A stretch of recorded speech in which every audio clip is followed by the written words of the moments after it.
So I want to start this video by just making one thing very clear. Despite this being a Sega rant, I want everyone to know that I do love Sega. My first video game console was the Sega Genesis. My second video game console was the Sega Saturn. My first video game was Sonic the Hedgehog 2. I began my gaming life with Sega. So don't mistake this rant for me hating on Sega just to hate on Sega, because that's simply not true. The reason that I am making this rant is because I love Sega and I want them to get better and I want them to succeed. So with that in mind, I have to ask the question, what the hell is going on with Sega? Now, it's no surprise to anyone, everyone's known for a while, that Sega has been struggling for a very long time. Sega has been on a roller coaster of highs and lows really ever since the Sega Saturn was announced, but definitely after the Dreamcast died. And I'll be honest, I am shocked that Sega is still in business. I am shocked that it stays profitable, because given all of the problems with Sega, all the backlash against Sega, you would think that at some point they would have bellied up and went bankrupt or eventually be acquired by another company. But no, Sega is still here, and as someone who was a Sega kid growing up, I am happy that Sega is still around. But unless you're a fanboy, there is no way that anyone with any kind of common sense can say that Sega is in a good spot right now, because they're simply not. And I don't know why they're in such a terrible position. I don't know what Sega's problem is. That being said, let's tackle the issues that I have with Sega one by one, starting with its mascot, Sonic the Hedgehog. Sonic has been indicative of how well Sega is doing as a whole, which makes sense because Sonic is Sega's mascot, and ever since Sonic entered the realm of 3D gaming, Sonic has had a roller coaster career. You had really good games, and then you had really bad games. I'm looking at you, Sonic 06.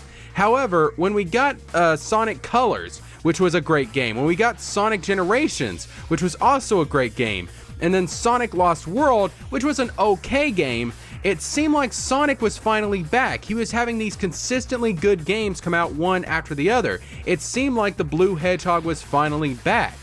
Then came Sonic Boom, and instantly Sonic took many steps back. Sonic Boom was a glitchy, rushed, unfinished mess. It was terrible. So Sonic went from a really high point to an extremely low point. Then came the announcement of Sonic Mania and Sonic Forces, both of which were highly anticipated. Sonic Mania was hyped up because it was a return to classic 2D Sonic. Forces was hyped up because it looked like basically Sonic Generations 2, and most people agree Sonic Generations is one of the best games in the franchise, period. Then came the release of Sonic Mania, and it was a really good game. And people were like, okay, Sonic is on a comeback, let's go. But then Sonic Forces came out, and it was extremely underwhelming. And it's especially bad for me because I was looking forward to Sonic Forces being the first step towards Sega as a whole making a comeback, because I personally believe before Sega can redeem themselves, they have to redeem Sonic. Sonic is their mascot. Sonic is the face of Sega. You can't separate the Sega brand from Sonic. You just can't. So getting Sonic right must be the first step towards improving Sega. I think personally that Sonic Generations is the right formula for Sonic.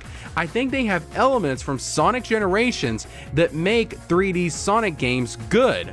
Sega's problem is that they don't stick to one single formula. They are constantly trying to change up Sonic and make every game with Sonic different, and usually when they try and do something different, it usually turns out bad.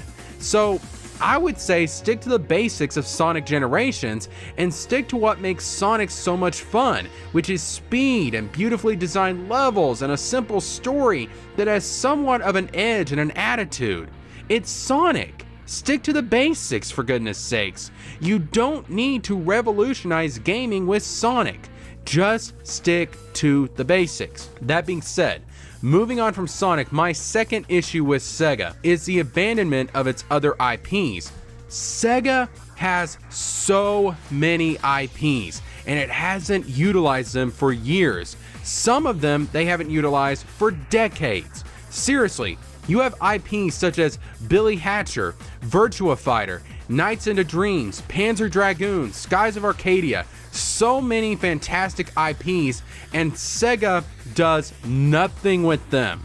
And there is absolutely an audience for these games. Some people would love to play new iterations of these games, whether it be sequels or reboots or whatever. People would play them on nostalgia alone. Some other people would be newcomers to these franchises and would play them out of curiosity. I mean, Skies of Arcadia would attract JRPG fans. Virtua Fighter attracts fighting game fans. Billy Hatcher would attract platformer fans. I mean, just look at what I just said, and you see for yourself how diverse Sega's catalog of IPs really is. Look at all these different titles that they have, and all the different genres that they cover. I mean, platformers, JRPGs, fighting games. There's so much variety and diversity in Sega's catalog of IPs, and they don't use them. These IPs offer so much, and Sega has so much to offer people if they will just get out of their own way and put these IPs out there. Don't ignore these franchises, Sega. Don't ignore these franchises. Put them out there. Let people play them. Come on. So once Sega fixes Sonic, they then need to move on and reintroduce these other IPs to gamers. That being said, moving on to the third and final problem that I have with Sega, and that is their lack of vision, their lack of direction. What is it that Sega wants to do? What is Sega's goal as a company? I mean, besides making money, what do they want to be? Who do they want to be? What do they want to be known for? Who do they want to appeal to? These are the questions that Sega needs to answer. Personally, I don't think Sega knows what they want to be or what they want to do. I mean, for example, Nintendo fans, a lot of them are Sega fans as well. Sonic finds a very nice home on the Nintendo Switch.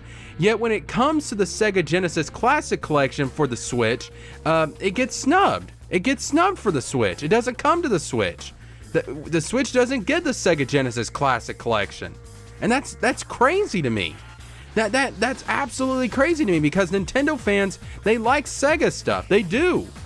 They really do. So it's crazy to me. And it just seems like Sega doesn't recognize what kind of gamers are attracted to their type of games. I mean, think about it. They released Sonic Mania and Sonic Forces for the Switch. Yet just a few months later, the Genesis Classic Collection ignores the Switch? I mean, come on. Nintendo welcomes Sonic with open arms via the Mario and Sonic Olympic games and by having Sonic and Smash Brothers, yet Sega is now snubbing the Switch? Like, do you see the hypocrisy here? Do you see the contradiction here? Like, I don't know what Sega is doing in this particular situation. Just like I don't know what Sega wants to do with Sonic or any of their other IPs. And you know what? I'll be honest. I don't think Sega knows either. And again, this lack of vision, this lack of direction is confusing and frustrating, and it sours my feelings towards Sega. I mean, I'm usually an optimist when it comes to Sega, but right now, I'm shaking my head in disappointment. I want to be hopeful for Sega. I just need them to give me something to be hopeful about. Please, Sega, prove me wrong. So, that's my thoughts on Sega as of current. Give me your thoughts down in the comments down below. Like the video, share the video, follow me on social media, subscribe for more Sega and Sonic content, and this is ZJ, signing off.